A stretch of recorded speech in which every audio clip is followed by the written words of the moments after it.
modern day salesperson isn't about selling. The modern day salesperson is about holding the hand of the customer. Probably the first thing that makes a huge difference is whether you get a response from that dealer and how quickly you get the response.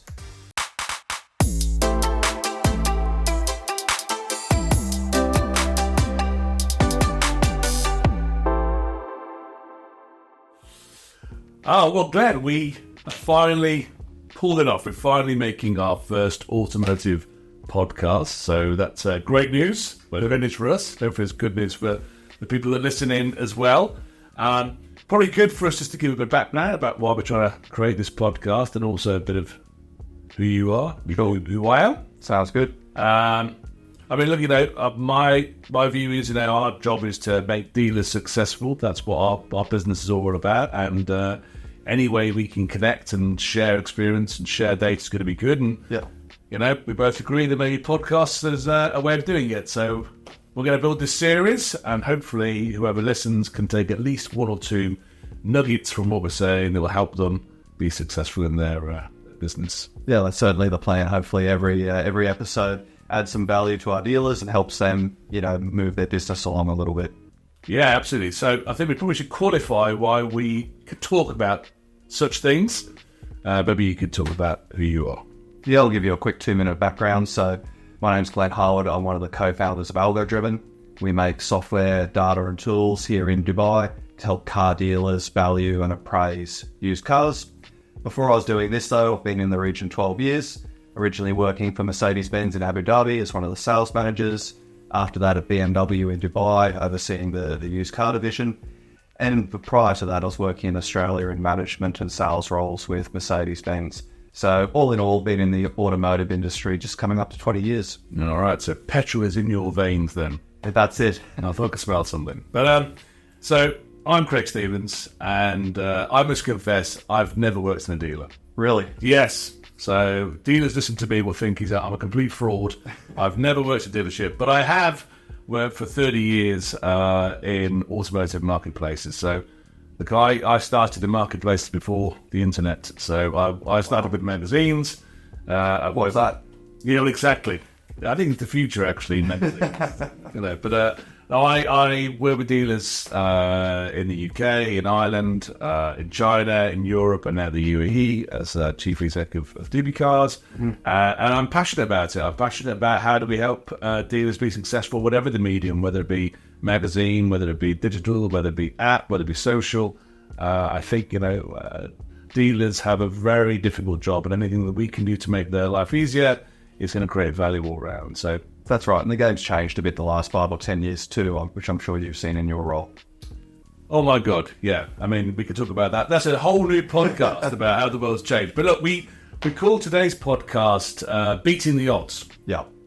Can you remember why we called it Beating the Odds? No. Please remind me, Craig. I was hoping you can remember. No, I do remember.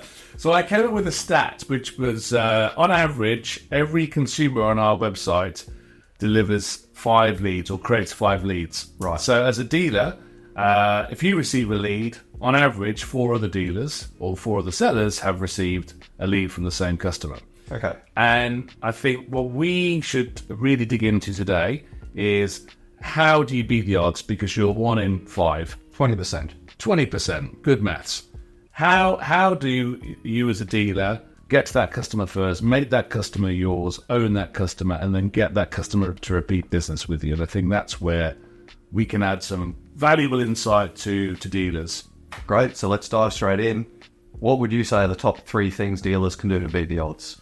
Well, look, I think this is universal with dealers all over the world, right? This is not specific to the UE market. But what I see with dealers is they're very good at the top part of the funnel. Okay. So they are very good at generating leads. They're very good at getting their content onto sites. They're very good at that awareness piece with consumers. But where I think most dealers then lose a bit of focus is on that second bit of the funnel. So how quickly they respond to a customer lead, how will they respond to a customer lead, how will they use technology and data to help them re-engage that customer and keep that customer in their funnel, and then how do they repeat that customer and re-engage them for repeat purchase in the future. And I think they're the areas where there is weakness. Okay. So I mean, look, you not only have you got petrol in your veins, you obviously buy cars as well. Can you think of a situation where a dealer's managed you beautifully through that whole funnel? So yeah, as a consumer, obviously I own a car and every few years give it an upgrade. So yeah, I think it's, if we start at the top of the funnel after that inquiry, probably the first thing that makes a huge difference is whether you get a response from that dealer and how quickly you get the response. What sort of stats do you see around that, Craig? Yeah, I mean, look, the stats that we see vary dramatically because obviously some dealers now are using bots. So a bot will give you an instant response. Okay. And then we see from emails that sometimes it's taking 7-8 days for dealers to respond to emails, and dealers see emails as a poor quality lead, which I don't. And I think, that they're sometimes the highest quality leads, but that's the way that they're prioritized. I saw an interesting stat that said, you're 100 times more likely to win the deal if you respond within 5 minutes of the lead. And that's universal to anything you purchase online. That's the stat, right? You know what? It's been 10 years since I was on the shop floor selling cars. But 10 years ago, we used to have the stat to respond to leads in 20 minutes. Right. The idea was if the consumer was on the website sending an email lead, we wanted to phone the consumer while they were still on the website. Not 2 hours later when they're at the grocery store doing their shopping. Yeah. That moment while they were in market thinking about buying a car. Yeah. And I think that's critical, right? Because I think from a consumer point of view, this is their second biggest purchase of their life. And I would imagine that most consumers really consider before they send a lead. Is this the right car? Can I really afford it? So when they send that trigger and they send that lead and they send to multiple, that they're in market. Yeah. And an hour later, they could be out of market. An hour later, somebody could change their mind completely. Yeah. They could have a conversation with their partner. They could find out that their job security is not where they thought it was. They could have a letter about their mortgage. Well, so many reasons to change their mind. Well, they're just off to brunch. Yeah. That hour was their hour for car shopping. Now they're doing something else. So they might not come back to that for days. Or maybe they've even bought. Yeah. I think, I don't know if you see the stats, but nowadays I think some people probably go from start to finish relatively quickly. Yeah, I think, if you are in market, I think the opportunity for dealers to influence and make that deal happen quickly is there. Have they got the tools, the information, the sales training to make that happen? That's, I think, where the opportunity lies. I think we probably should just dig into a couple of those things in a bit more detail. So I sort of talked earlier about some dealers can respond automatically with bots. Yeah. And I think bots used correctly are brilliant because they keep customers in the funnel. They give an instant response. You can qualify a lead with a bot. Yeah. And I think especially in the UAE where you're dealing with so many different languages, cultures, buying habits, there's so many things for you to consider. I think a bot can cut through a lot of that. Yeah. And really engage the customer quickly, really verify them. But a bot will only do so much. Yeah. A bot will take you to a point where you've eventually got to get the sales guy on the phone. Yeah. And he's got to, or she's got to carry on that conversation.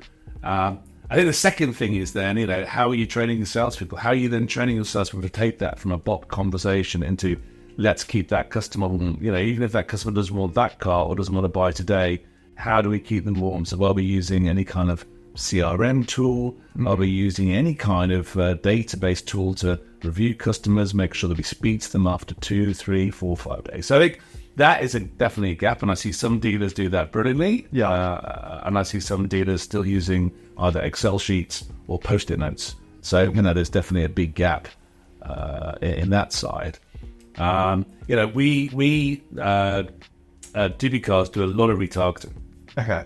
So what does that mean? So that means that when a customer comes onto our site, if they don't create a lead, or if they leave our site and go somewhere else, we try and bring them back and retarget them on different platforms, whether it be social platforms or content sites. What's interesting is the customers we bring back after retargeting create more leads than when they originally came to the site in the first place. So 35% of our traffic is from retargeting, 59% of our leads is from retargeting. So just digging into the retargeting a bit, if a dealer wants to retarget people, is that something they can do on your platform? They have to get an agency? Can they do it themselves? Well, Claire, I'm not going to sell my products and solutions here. That would be inappropriate if anyone's listening to the podcast. Look, we can manage that for dealers. Okay. But I think a dealer needs to think about how do they retarget their customers, because They can retarget them after they've created a lead. They can retarget them after they've closed loss. They can retarget them after they've bought a car. Yeah. What are those strategies they've got to retarget that customer and bring them back into the funnel? But certainly from our data, what we see is, those customers are hot, they're in market, and if they don't close, you can bring them back in and then get more activity out of them. They're more engaged than they were the first time around. Okay. And that's where I think there's a good opportunity for dealers to start retargeting those customers with technology, with data, and with retargeting tools. So to summarize, the first step is responding to the lead quickly. Super fast, yep. Then the second step is follow up and retargeting. Yep. And what's the final step to beat the odds? Well, look, I think the final step is train your salespeople, train them really well. I think a modern day salesperson isn't about selling. A modern day salesperson is about holding the hand of the customer and educating them. So can your sales team do that?